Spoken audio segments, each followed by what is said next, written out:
когда война началась, я вот помню, радио такие эти были черные, как радио или что ли в деревне.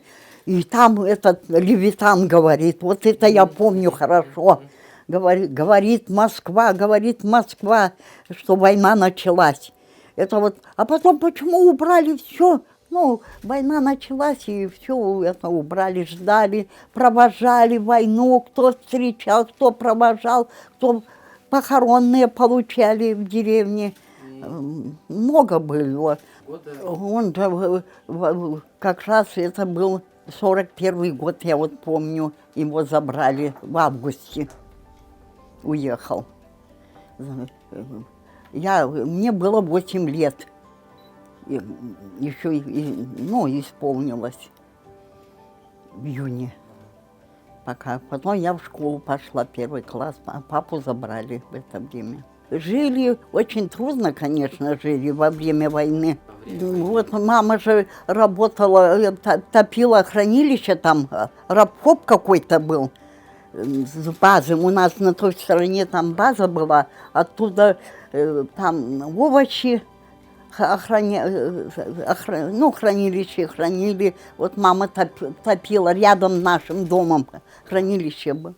Но потом где-то 2 года, наверное, потом это все ликвидировалось во время войны, не стало, и пришлось маме идти работать, скотину кормила. Сено сама возила, все, я вот ей помогала, ходила. Воду возила, их поили. Потом уже я стала на прорубь зимой, помогала, а я училась, 1 класс пошла, 2 класс, 3, в 3-м 2 года просидела, потом не стала учиться. Иди работай. Вот работала, и так бросила школу. Во время войны голодовка страшная была в деревне.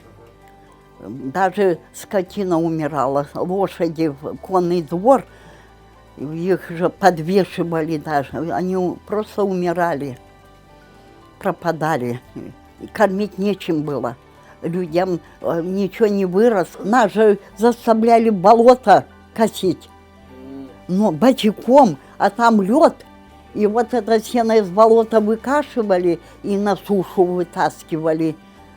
Да, вот эти детей, мы уже молоденькие были, 15-16 лет. Я уже сюда уехала где-то. 14, уже 13 сено косила. И вот поэтому калека я сейчас больная, ноги болят.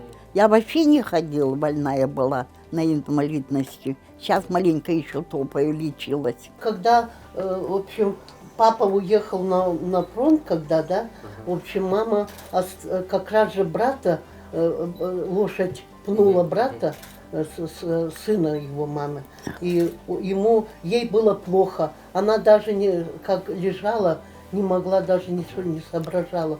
До такой, ребенок умер. Он же 9 лет было ему. Это дедушка тоже, считайте, старше умер. Меня на год. И вот после этого, папа как на фронт все уехали, так же вот уехал.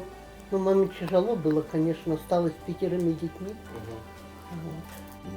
Вот. Иначе вырастила, жила с нами, работала. Детсад даже в нашем доме был, ясли, прямо в доме было, у нас в доме. Маме, как папа на фронте был, маме давали как трудодни или что там.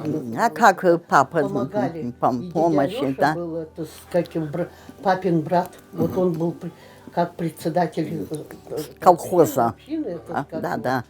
Колхоза тогда не было. И вот он помогал, тоже всегда приносил что-то. Дед ясельки были там в нашем доме, дед ясли, вот, и она смотрела. Нянькой работала, да.